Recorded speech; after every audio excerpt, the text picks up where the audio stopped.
أعوذ بالله من الشيطان الرجيم. بسم الله الرحمن الرحيم. قال ألم أقل لك إنك لن تستطيع معي صبرا. قال إن سألتك عن شيء بعدها فلا تصاحبني قد بلغت من لدني عذرا. فانطلقا حتى إذا أتيا أهل قرية استطعما أهلها فأبوا أن يغيفوهما فوجدا فيها جدارا يريد أن ينقض فقام. قال لو شئت لاتخذت عليه أجرا. قال هذا فراق بيني وبينك سأنبئك بتأويل ما لم تستطع عليه صبرا. أما السفينة فكانت لمساكين يعملون في البحر فأغطوا نيبها وكان وراءهم ملك يأخذ كل سفينة غصبا. وأما الغلام فكان أبواه مؤمنين فغشينا أن يرهقهما طغيانا وكفرا. فغدنا أن يبدلهما ربهما خيرا منه زكاة وأقرب رحما. وأما الجدار فكان لغلامين يتيمين في المدينة وكان تحته كنز لهما وكان أبوهما صالحا. فأراد ربك أن يبلغا أشدهما ويستخرجا كنزهما رحمة من ربك وما فعلته عن أمري ذلك تأويل ما لم تستطع عليه صبرا. ويسألونك عن ذي القرنين قل سأتلو عليكم منه ذكرا. إنا مكنا له في الأرض وآتيناه من كل شيء سببا. فأتبع سببا حتى إذا بلغ مغرب الشمس وجدها تغرب في حمية ووجد عندها قوما. قلنا يا ذا القرنين إما أن تعذب وإما أن تتخذ فيهم حسنا. قال أما من غلم فسوف نعذبه ثم يرد إلى ربه فيعذبه عذابا نكرا. وأما من آمن وعمل صالحا فله جزاء الحسنى وسنقول له من أمرنا يسرا. ثم أتبع سببا حتى إذا بلغ مطلع الشمس وجدها تطلع على قوم لم نجعل لهم من دونها سترا. كذلك وقد أحطنا بما لديه خبرا. ثم أتبع سببا حتى إذا بلغ بين السدين وجد من دونهما قوما لا يكادون يفقهون قولا. قالوا يا ذا القرنين إن يأجوج ومأجوج مفسدون في الأرض فهل نجعل لك خرجا على أن تجعل بيننا وبينهم سدا. قال ما مكني في ربي خير فأعينوني بقوة أجعل بينكم وبينهم ردما. آتوني زبر الحديد حتى إذا صاب بين الصدفين قال انفخوا حتى إذا جعله نارا قال آتوني يفرغ عليه قطرا.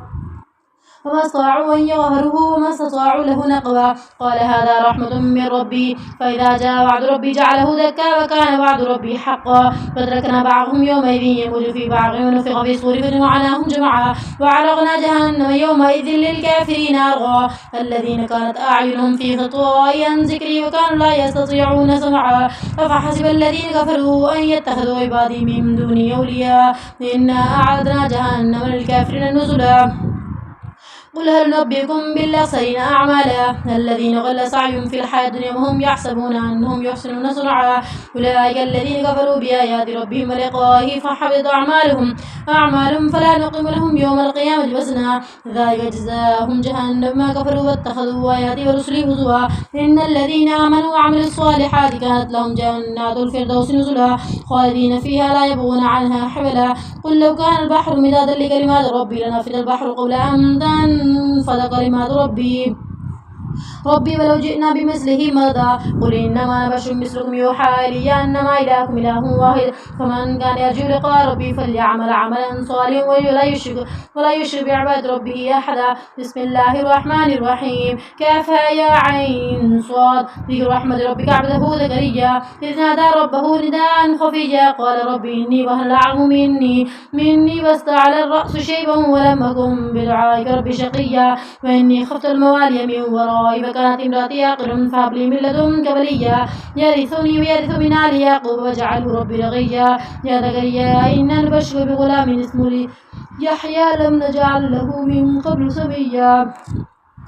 قال ربي أنا يكون لي غلام وكانت امرأتي عاقر وقد بلغت من الكبر تجا. قال كذلك قال ربك هو علي هين وقد خلقتك من قبل ولم تك شيئا. قال ربي اجعل لي آية. قال آيتك ألا تكلم الناس 3 ليال سويا. فخرج على قومه من المحراب فأوحى إليهم أن سبحوه بكرة وعشيا. يا يحيى خذ الكتاب بقوة وآتيناه الحكم صبيا وحنانا من لدنا وذكاء وكان تقيا وبر بوالديه ولم يكن جبارا عصيا وسلام عليه يوم ولد ويوم يموت ويوم يبعث حيا. واذكر في الكتاب مريم إذ انتبذت من أهلها مكانا شرقيا فاتخذت من دونهم حجابا فأرسلنا إليها روحنا فتمثل لها بشرا سويا قالت إني أعوذ بالرحمن منك إن كنت تقيا قال إنما أنا رسول ربك لأهب لك غلاما زكيا قالت أن يكون لي غلام ولم يمسسني بشر ولم أك بغيا قال كذلك قال ربك هو علي هين ولنجعله آية للناس ورحمة منا وكان أمرا بقيا فحملته فانتظر به مكانا قصيا فجاء المخاض إلى جذع النخلة قالت يا ليتني مت قبل هذا كنت نسيا منسيا فناداها من تحتها ألا تحزني قد جعل ربك تحتك سريا وهزي إليك بجذع النخلة تساقط عليك رطبا جنيا فكلي واشربي وقري عينا فإما تغين من البشر أحدا فقولي إني نذرت للرحمن صوما فلن أكلم اليوم إنسيا فأتت به قومها تحمله قالوا يا مريم لقد جئت شيئا فريا يا أخت هارون ما كان أبوك امرأ سوء وما كانت أمك بغيا فأشارت إليه قالوا كيف نكلف من كان في المهد صبيا قال إني عبد الله آتاني الكتاب وجعلني نبيا وجعلني مباركا أينما كنت وأوصاني بالصلاة والزكاة ما دمت حيا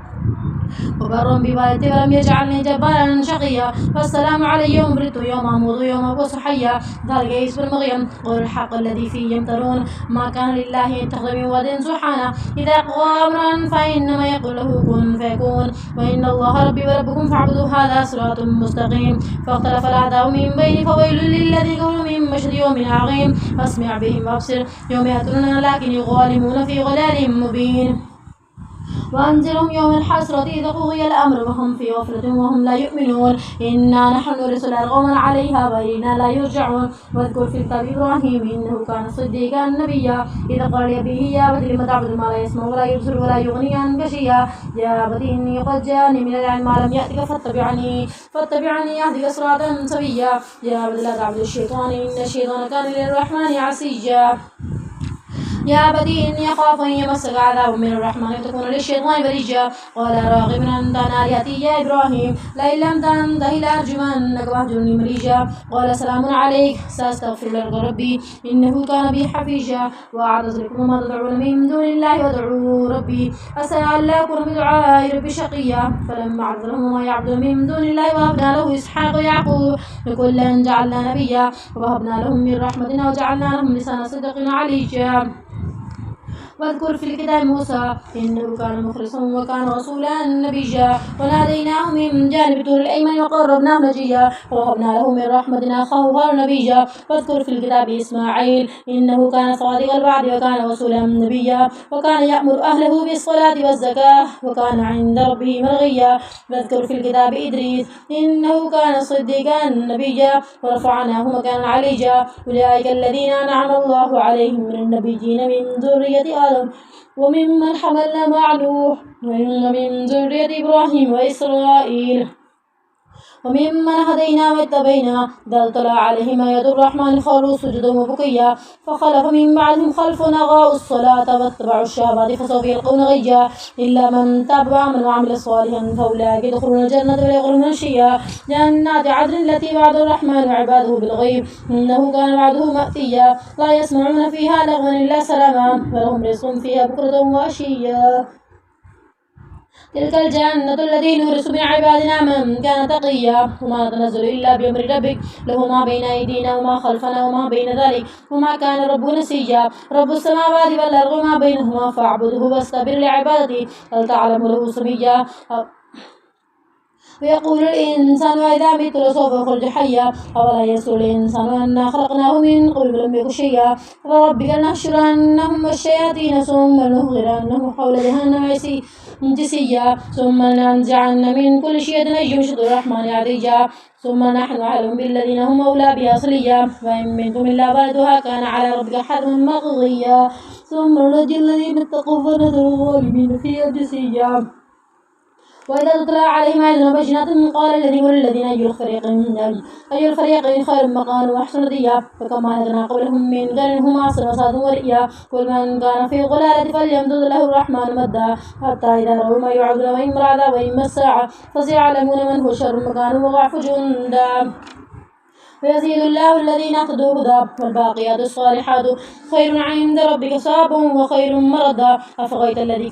كفر بآياتنا فقال لأوتين مالا وولدا اطلع الغيب أم اتخذ عند الرحمن عهدا كلا سنكتب ما غير ما يقول يا من مد له من العذاب مدا ونرسل ما يقول يأتينا فردا واتخذوا من دون الله آلهة ليكون لهم عزا كلا سيكفرون بعباده ويكون عليهم غدا ألم تر أنا أرسلنا الشياطين على الكافرين تعوزهم وزا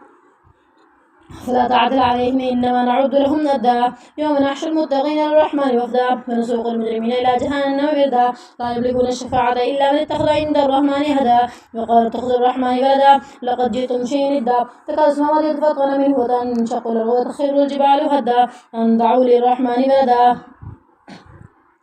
أن دعوا للرحمن ولدا وما ينبغي للرحمن يتخذ ولدا إن كل من في السماوات والأرض إلا آتي الرحمن عبدا لقد أحصاهم وعدهم عدا وكلهم آتيه يوم القيامة فردا إن الذين آمنوا وعملوا الصالحات سيجعل لهم الرحمن ودا فإنما يسرناه بلسانك لتبشر به المتقين وتنذر به قوما لدا وكما أهلكنا قبلهم من قرن هل تحس منهم من أحد أو تسمع لهم ركزا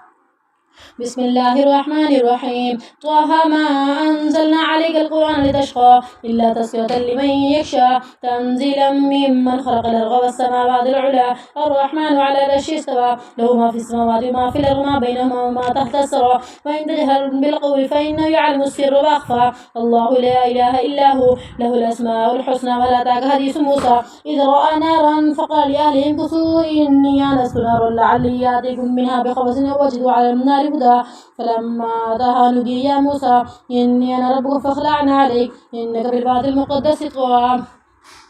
وأنا اخترتك فاستمع لما يوحى إنني أنا الله لا إله إلا أنا فاعبد وأقم الصلاة ذكري إن الساعة آتية تكاد أخفيها تجزى كل نفس بما تسعى فلا يصدعنك عنها من لا يؤمن بها واتبع هواه فتردى وما تلك بيمينك يا موسى قال هي عصاي أتوكل عليها وأحش بها على غني ولا غنمي بل فيها مارب أخرى قال ألقها يا موسى فألقاها فإذا هي حية تسعى قال خذها ولا تخف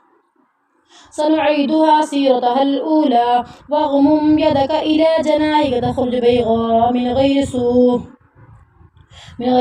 آية أخرى لنريك من آياتنا الكبرى اذهب إلى فرعون إنه طغى قال رب اشرح لي صدري ويسر لي أمري واحلل عقدة من لساني يفقهوا قولي واجعل لي وزيرا من أهلي هارون أخي واشدد به أزري وأشركه في أمري كي نسبحك كثيرا ونذكرك كثيرا إنك كنت بنا بصيرا وقال قد أوتيت سؤلي يا موسى ولقد مننا عليك مرة أخرى إذا أوحينا إلى أمك ما يوحى أن يقذفيه في التابوت فاقذفيه في اليم فليلقه اليم بالساهل يأخذ عدو لي وعدو له والقيت عليك محبة مني تصنع على عيني استمشي أختك فتقول هل أدلكم على من يكفر فرجعناك إلى أمي كي تقر عينها ولا تحزن وقتلت نفسا فنجيناك من الغم وفتناك فتونا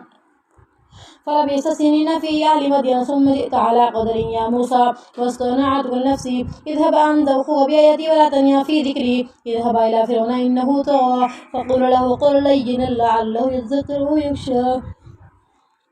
قال ربنا إننا نخاف أن يفرط علينا أو أن يطغى قال لا تخافا إنني معكما أسمع وأرى فأتياه فقولا إنا رسول ربك أن فارسل معنا بني إسرائيل وتعذبهم قد جئناك بآية من ربك والسلام على من اتبع الهدى إنا قد أوحي إلينا أن العذاب على من كذب وتولى قال فمن ربكما يا موسى قال ربنا الذي أعطى كل شيء خلقه ثم هدى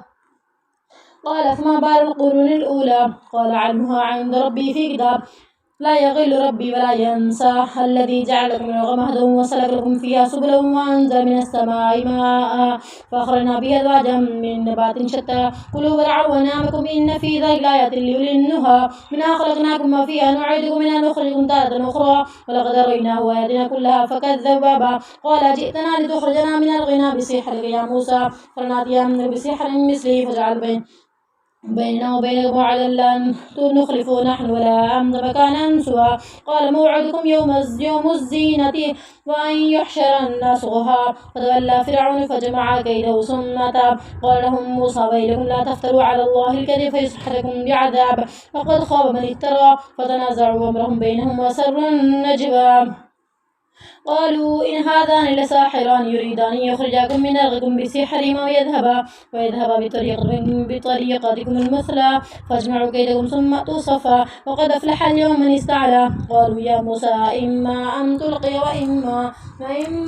أن نكون أفضل من ألقى قال بل ألقوا فإذا حبالهم عصي يخيل إليه من سحرهم أنها تسعى فوجد في نفسه خيفة موسى قلنا لا تخف إنك أنت الأعلى والق ما في يمينك تلقف ما صنعوا إنما صنعوا كيد ساحر ولا يفلح الساحر حيث أتى فألقي السحرة سجدا قالوا آمنا برب هارون وموسى قال آمنتم له قبل أن آذن لكم إنه لكبيركم الذي علمكم السحر فلأقطعن أيديكم وأرجلكم من خلاف ولأصلبنكم في جذوع النخل ولتعلمن أينا أشد عذابا وأبقى قالوا لن نؤثرك على ما جاءنا من البينة والذي فطرنا فاقض ما أنت قاض إنما تقضي هذه الحياة الدنيا إنا آمنا بربنا ليغفر لنا خطايانا وما أكرهتنا عليه من السحر الله خير وأبقى إنه من يأت ربه مجرما فإن له جهنم لا يموت فيها ولا يحيا ومن يأته مؤمنا قد عمل الصالحات فأولئك هم الدرجات العلى جنات عدن تجري من تحت الأنهار خالدين فيها وذلك جزاء من تزكى ولقد أوحينا إلى موسى نسر بعبادي فاضرب لهم طريقا في البحر يبسا لا تخاف دركا ولا تخشى فاتبعهم فرعون بجنوده فغشيهم من اليم ما غشيهم وغل فرعون قومه وما هدى يا بني إسرائيل قد أنجيناكم من عدوكم ووعدناكم جانب الطور الأيمن ونزلنا عليكم المن والسلوى كلوا من طيبات ما رزقناكم ولا تطغوا فيه فيحل عليكم غضبي ومن يحل عليه غضبي فقد هوى وإني لغفار لمن تاب وآمن وعمل صالحا ثم اهتدى وما أعجلك عن قومك يا موسى قال هم أولئك على أثري وجئت إليك ربي ترغى قال فإنا قد فتنا قومك من بعدك وأغلهم السامري فرجع موسى إلى قومه غضبان آسفا قال يا قوم لم يعدكم ربكم وعدا حسنا أفطال عليكم العهد وأما غضب أن يحل عليكم غضب من ربكم فأخلفتم موعدي قالوا ما أخلفنا موعدك ملكنا ولكننا حملنا أوزارا من زينة القوم فقذفناها فكذلك ألقى السامري فأخرج لهم عجلا جسدا له خوار فقالوا هذا إلهكم وإله موسى فنسي أفلا يرون ألا يرجع إليهم قول ولا يملك لهم ضرا ولا نفعا ولقد قال لهم هارون من قبل يا قوم إنما فتنتم بي وإن ربكم الرحمن فاتبعوني وأطيعوا أمري قالوا لن نبرح عليه آكفين حتى يرجع إلينا موسى قال يا هارون ما منعك إذ رأيتهم ضلوا ألا تتبعنا فعصيت أمري قال يا ابن لا تأخذ بلحيتي ولا برأسي إني خشيت أن تقول فرقت بين بني إسرائيل ولم ترقب قولي قال فما خطبك يا سامري قال بصرت بما لم يبصروا به فقبغت قبغة من أثر الرسول فنبذتها وكذلك سبت لي نفسي قال فاذهب فإنك في الحياة أن تقول لا مساس وإنك موعدا لن تخلف وانظر إلى إلهك الذي غلت عليه آكفا فنحرقنه ثم ننسفنه في اليم نسفا إنما إلهكم الله الذي لا إله إلا هو وسع كل شيء علما كذلك نقص عليك من أنباء ما قد سبق وقد آتيناك من لدنا ذكرا من أعرض عنه فإنه يحمل يوم القيامة وزرا خالدين فيه وسالم يوم القيامة حملا يوم ينفخ في الصور ونحشر المجرمين يومئذ زرقا يتخافتون بينهم إن لبثتم إلا عشرا نحن أعلم بما يقولون إذ يقول أمثالهم طريقة إن لبثتم إلا يوما يسألونك الجبال فقل ينسفها ربي نسفا فيذروها قاعا صفصفا لا ترى فيها عوجا ولا أمتا يومئذ يتبعون الداعي لا عوجا وخشعت الأصوات للرحمن فلا تمسوا إلا حمسا يومئذ لا تنفع الشفاعة إلا من أذن له الرحمن ورضي له قولا يعلم ما بين أيديهم وما خلفهم وما خلفهم ولا يحيطون به علما. وعنت الوجوه للحي القيوم لقد خاب من حمل ظلما. ومن يعمل من الصالحات وهو مؤمن فلا يخاف ظلما ولا هضما. وكذلك أنزلناه قرآنا عربيا صرفنا فيه من الوعيد لعلهم يتقون أو يحدث لهم ذكرا. فتعالى الله الملك الحق ولا تعجل بالقرآن من قبل أن يقضى إليك وحيه وقل رب زدني علما. ولقد عهدنا إلى آدم من قبل فنسي ولم نجد له عزما. وإذ قلنا للملائكة اسجدوا لآدم فسجدوا إلا إبليس أبى.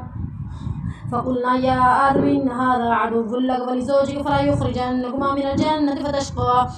إن لك ألا تجوع فيها ولا تعرى وأنك لا تغمو فيها ولا تضحى. فوسوس إليه الشيطان قال يا آدم هل أدلك على شجر الخلد وملك لا يبلى. فأكلا منها فبدت لهما سواتهما وطفقا يخصفان عليهما من ورق الجنة. وعصى آدم ربه فغوى ثم اتبعه ربه فتاب عليه وهدى. قال اهبطا منها جميعا بعضكم لبعض عدو. فإما يأتينكم مني هدى فمن تبع هدى فلا يضل ولا يشقى. ومن أعرض عن ذكري فإن له معيشة ضنكا ونحشره يوم القيامة أعمى. قال رب لم حشرتني أعمى وقد كنت بصيرا. قال كذلك أتتك آياتنا فنسيتها وكذلك اليوم تنسى. وكذلك نجزي من أسرف ولم يؤمن بآيات ربي